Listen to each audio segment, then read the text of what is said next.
Hello friends out in McKinley Shire. I hope you are all well. It's Costa here again and putting together another one of the video series broadcasts that I've been creating with the direction and help of Kylie from Council. Now, I just wanted to touch base on this occasion and give you a little bit of an update on how I'm seeing things, not just in the immediate short term. As you can imagine, advising from a distance can be pretty tricky, particularly when you're advising on some pretty tough country, as you are all aware of. And for anything to do with gardening, and whether that's gardening in a small container and a few pot plants, or whether it's a small patch or a market garden, or whether it's broadacre farming, it all comes down to the soil. And to successfully grow your own garden, your own edible garden, ultimately what's going on in the soil is key. So for me to put together a series of general videos is fine and dandy, but that's not the kind of relationship that I want to build up, because in order to create a gardening culture that builds progressively and informs the community generation upon generation, I really want to get to ground level, literally ground zero, and say, okay, let's build our way up from there in terms of the critical understanding of the soil, so that then that will inform us of what needs to be done in order to get really good results with your gardening and your food production. I know that you're out there on some very reactive clay soils that are sitting on a mudstone that effectively informs the natural vegetation that you've got there, predominantly grasslands, because nothing much can grow when the soil expands and contracts. Anything that starts to get bigger roots, the ground is going to move, snap those roots, and keep everything pretty much trimmed down according to those conditions. So when it comes to growing, well, really native plants, but edible plants in particular, we're talking about, for edibles, that 10 to 20 centimetres. That's critical. And if we can get that right, if we can understand the chemistry of that, and if we can manage the water and come to a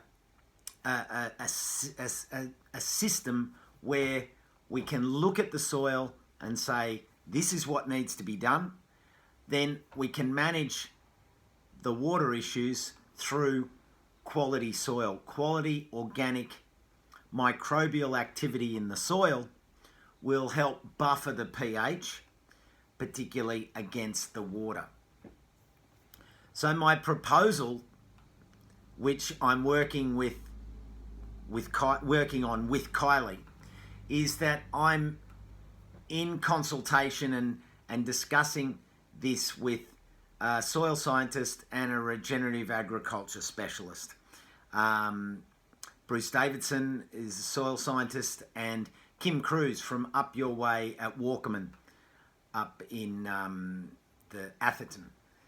I'm going to be working with them to assess the soil and then come up with a strategy and applications that will get the chemistry to a point where it starts to really work away at the pH and getting that into that sweet zone where we can grow things.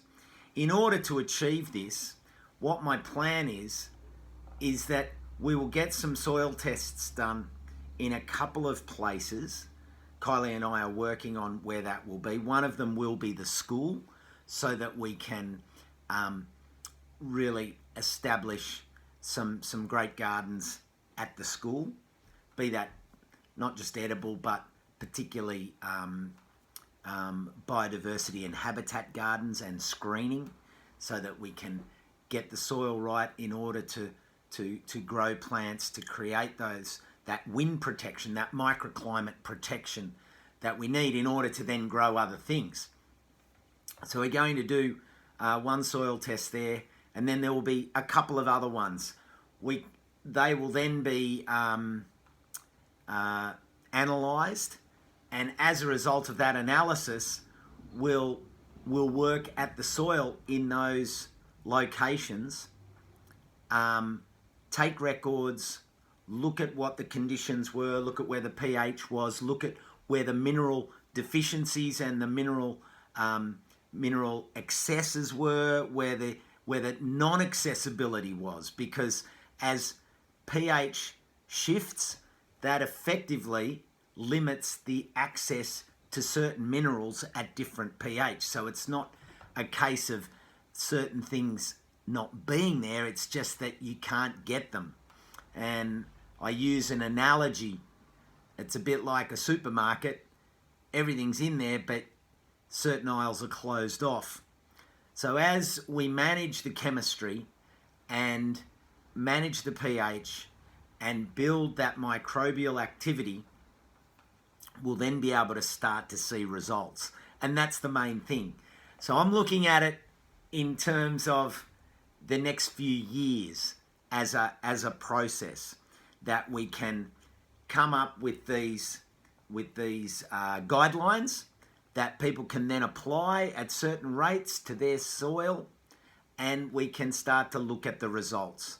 And that's what excites me the most. This is going to be an ongoing thing. For me, I can't sit comfortably with the idea of becoming involved with the Garden Awards, answering a few generic questions, but knowing that gardening out there is a difficult process, and I would like to think that we can start to come up with a handbook of gardening for the region, where with strategic soil tests, and that can be something that people can do at their own will down the track as well, but we'll set this process in motion so that we have this handbook, this manual that says these are the broad steps within a framework for regenerative gardening practices for the region. And that's what really excites me. So that's basically what I wanted to share with you on this video, that we're going to set this in motion. I will keep you updated when we get soil tests done and give you an idea of what the analysis is and what the proposal is, and then we can observe, we can record the data, we can make sure that everything is collated so that data will really inform the manual that we will build up over the next couple of years as a guideline for gardening in your shire. It's really exciting. And by having the regenerative side and the soil science side, we'll really be able to take the science of gardening in the region to the next level, so that the current generation, and most importantly, generations to come, can build on this knowledge, and we can build on the observations and put this all together in a handbook, which maybe we can even come up with a competition for the title of the book. But anyway, we'll work on those details. As you're more than likely aware, this time of year, August is land care time. I mean, it's land care week coming up and currently in process. It's also National Science Week.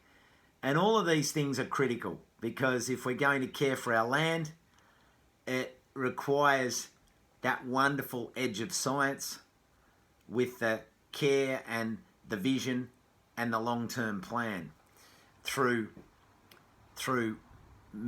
short and mid-term action, and that's what I'm planning. I hope that all makes some sense. I'm really looking forward to it. We're going to we're going to roll that out over the next couple of weeks when we get the soil tests done, and I look forward to reporting back to you the analysis that comes in and getting this process underway. So, you green thumbs of McKinley Shire, we are going to get your thumbs absolutely brown with humus-rich, fertile soil that is ideal for growing all the things you want to grow. All right then, well, from me, I'm going to fly off, and I'll see you in the next video. Ciao for now.